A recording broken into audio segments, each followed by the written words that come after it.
모든 영상에 소개하는 내용들은 각자의 판단에 맡깁니다. 리 에이스 채널은 항상 모든 영상에 있어서 유료로 하는 것들은 신중하게 결정하시는 것이라고 말씀드립니다. 아울러 무료로 하는 것들 역시 각자의 판단으로 선택해서 결정하시는 점이라는 것을 강조드립니다. 안녕하세요, 리 에이스입니다. 자, 여러분들 이번 시간은 돈을 돌려받을 수 있는 가능성이 높아졌습니다. 시더스 그루시에스텐 코리아 이상은 이전에 유사 사례들에 대한 이런 법리적인 분석을 한번 해봤을 때는 뭔가 가능성이 좀 존재한다. 그래서 이런 가능성들 때문에 열심히 희망의 루를 굴리시는 분들이 있는데 과연 어떤 내용들인지 한번 살펴보는 그러한 시간을 좀 가져보도록 할 테니 영상 끝까지 봐주시면 좋겠습니다. 자, 먼저 여러분들 요거 기억하실진 모르겠고 지금 최근에 떠돌아다니는 내용들인데 아마 많은 분들이 모르실 거라고 생각을 합니다. 자, MBC 그룹이라고 해서 1000억 벌금 10분의 1로 피해자에게 돌려주라 하지만 이라고 해서 나오는데 실질적으로 이게 무슨 의미냐면요, 대전고법에서는 임동표 MBC 전 대표에 대해서 징역 15년에 벌금 5억 원이 선고가 됐습니다. 하지만 원래 5억 원이 아니었어요. 처음에는 이렇게 됐습니다. 원심에서는 이렇게 징역 15년에 벌금 500억 원이었는데 항소심에서 징역 15년에 벌금이 5억 원으로 무려 495억 원이나 줄어든 겁니다. 뭐 이렇게 많이 줄어들었어? 라고 얘기를 하실 수도 있겠죠. 그래서 이 495억 원이 줄어든 사례를 한번 살펴보면 이렇습니다. 자, 보시면 벌금이 10분의 1로 피해자의 환원이 되어야 된다라는 얘기인데 대전고법 관계자 같은 경우에는 피해자들이 손해배상을 받으려면 회사 등의 재산이 남아야 있어야 된다는 점, 그리고 다른 방문 판매업 위반 사건 양형과 균형을 고려를 해봤을 때는 이렇게 했다라는 얘기인데 실제 보면은 원심에서는 벌금 500억 원이었던 게 항소심에서 벌금 100억 원으로 이렇게 양형 비교를 해보면 이렇다라는 거고, 자, 니켈 광산 개발 MBC가 해내겠습니다 해서 임동표 씨가 이렇게 지금 5억으로 줄어들었다라는 거죠. 근데 실질적으로 여러분들이 현실적으로 한번 생각을 해봤을 때는 피해자가 1600명 그리고 883억 환원을 받기 위해서는 손해배상 민사소송 승소를 해야 되고 증거 확보가 필수가 돼야 됩니다. 승소해도 재산을 은닉하면은 사실 회수 방법이 없다라는 거, 이것이 바로 팩트이고 가장 어려운 부분이에요. 그래서 민사소송을 제가 저번에 하라고 할 때도 사실 이기더라도 그거예요. 돈 자체를 숨기고 은닉하고 빼돌린다고 하고 그 다음에 파산 신청을 해버리고 이짓거리 하면은 여러분들 돈은 받을 게 없고 그 사람만 엿먹이고 압류하고 그 사람을 당연히 삶을 갖다가 으그러뜨리고 이럴 수는 있겠죠. 하지만 여러분들의 돈을 받는 현실적인 방법은 아니었다라는 이런 내용을 얘기하는 거예요. 그래서 여러분들이 지금 보면은 뭐 존버를 어쨌든 타면은 이득인 거 아니냐라고 하실 수 있겠지만 절대 그렇게 보이진 않는다라는 거예요.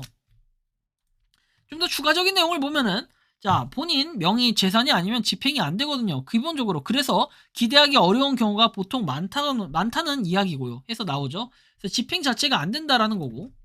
자, 은닉 재산 차단에서 부패재산 몰수법 개정안이 아직 미시행됐다라는 내용이 나와요. 이게 3년 전 내용입니다. 그런데 3년 이후에 최근이라고 할까요? 작년이라고 하는 게 더 맞을 것 같은데요. 어떤 일이 또 있었냐? 여러분들이 이거 보면 또 희망적이네 라고 생각하실 수도 있을 거예요. 물론 방문 판매업이라고 보기엔 좀 애매하지만 범죄단체죄를 첫 적용을 해서 재산 몰수에서 반환을 한다라는 소식이 있어요.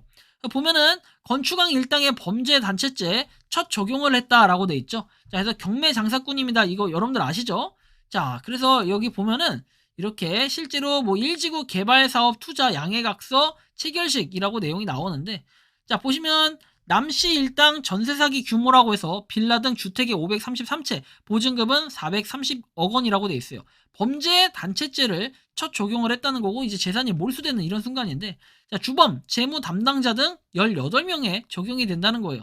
자, 보시면 범행의 가담 정도, 활동 정도를 구분해서 18명을 수사 진행할 때부터 범죄 단체를 이렇게 적용을 했다라는 거예요. 그래서 좀 더 보면은 부패재산 몰수법 제6조라고 해서 나오는데 당시에는 이게 3년 전에는 법안 통과가 안 됐다고 했는데 지금 보면은 요게 보면 부패재산 몰수법에 보면 피해 회복이 심히 곤란하다고 인정되는 경우에는 몰수하고 추징을 할 수 있다라고 얘기하죠. 자, 그리고 범죄 피해가 손해배상 청구권 등을 행사할 수 없는 피해 회복이 곤란한 경우라고 돼 있고, 이 법에 따라 몰수 추징된 범죄 폐해 재산은 이렇게 피해자에게 환부한다라는 내용이 있습니다. 즉 여러분들이 뭔가 이거를 걸어 넘기려면은 범죄 단체죄로 적용을 시킬 수 있게끔 뭔가 입증이 돼야 된다. 그렇다라고 한다면은 여러분들이 돈을 받을 수 있는 그 길이 열리게 돼요. 왜? 몰수 추징을 해도 범죄 폐해 재산 같은 경우에 피해자에게 환부가 되는 이런 부분이기 때문에 여러분들한테 어느 정도 가능성 자체가 존재한다. 이런 설명을 드릴 수가 있는 거예요. 그래서 여러분들이 이런 걸 좀 참고를 하셔서 보셔야 될 부분이고요. 자, 보시면 가담자 모두를 정범으로 처벌할 수 있을 뿐 아니라 사후의 재산을 몰수해서 피해자에게 반환해 줄 수 있는 이런 게 있다고 해요. 그런데 이거는 여러분들 잘 아시겠지만 사기를 이렇게 많이, 근데 이거 전세 사기잖아요. 전세 사기 많이들 당하셨는데 뭐 그거만큼이나 규모가 큰 시더스그룹 슈스텐코리아 실제로 사기당한 인원이 몇 명인지 한번 집계를 해보시면은 대충 그런 답이 나올 거예요. 그래서 범죄 단체죄를 적용을 하게 되면은 어떤 사람이 범죄자로 구분을 해야 될지 이런 걸 좀 예상을 해봐야 될 필요가 있겠는데, 저는 일단 기본적으로 이런 생각이 좀 들어요. 자, 지금 보면은 MBI에서 넘어간 사람들이 어떻게 됩니까? 이 시더스로 넘어왔다라는 사람들이 있죠. 여기서 지금 단체 조직적으로 움직이고 있는 그 손땡땡 본부장 씨하고 그리고 뭐 이상은 회장하고 뭐 등등등 여러 명이 있잖아요. 그럼 이 사람들을 범죄 단체죄로 적용을 시켜야 되고, 플러스 여기에다 알파로 여러분들 이득 봤다라는 사람들 중에 본부장들, 폼장들, 뭐 많잖아요. 매니저 이런 등등의 사람들, 이 사람들까지 범죄 단체죄에 적용을 해서 플러스를 시켜야 됩니다. 그래야 여러분들이 돈을 받을 수 있는 길이 좀이라도 열린다라는 이런 해석이 좀 나올 수가 있겠는데, 물론 여러분들이 과연 정말 현명하신 분이 누가 있을지 한번 보세요. 범죄 단체죄에 적용되는 인원이 몇 명이 있을 텐데 그 인원을 갖다 같이 묶어야 여러분들이 나중에 고소를 하고 우리가 정말 피해를 이렇게 봤다라고 계속해서 주장을 해야만 돈을 받을 수 있다는 거예요. 백날 여러분들 한두 명 가지고 범죄 단체죄라고 얘기를 할 수는 없고 그 인원을 갖다 일단 추려가지고 그 인원이 문제가 있다라는 걸 계속해서 어필을 해야 돼요. 지금 여러분들 팬덤들이 바보같이 계속 기다린다 해서 돈을 받을 수 있다라고 생각하시는